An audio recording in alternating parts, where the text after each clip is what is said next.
નમસ્કાર, TV10 ગુજરાતી ન્યૂઝમાં આપનું સ્વાગત છે। હવે જોઈએ આજના સમાચાર।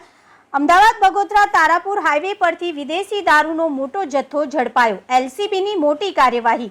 અમદાવાદ ગ્રામ્ય LCBએ બાતમીના આધારે મોટું ઓપરેશન ચલાવતા બગોદરા તારાપુર હાઈવે પરથી ઇંગ્લિશ દારૂનો મોટો જથ્થો ઝડપી પાડ્યો છે। બગોદરા તારાપુર હાઈવે પર આવેલા દ્વારકેશ હોટલ પાસે એક ટ્રકને અટકાવ્યું હતું। ટ્રકમાં ડુંગળીના કોથળાની આડમાં વિદેશી દારૂ છુપાવીને લઈ જવામાં આવી રહ્યો હતો।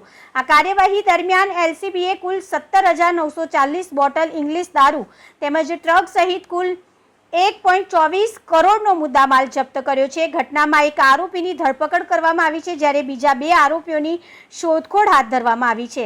હાલ LCB દ્વારા આગળની કાર્યવાહી કરવામાં આવી રહી છે અને દારૂના જથ્થાને અન્ય કઈ જગ્યાએ લઈ જવામાં આવતો હતો તે તપાસ હાથ ધરવામાં આવી છે।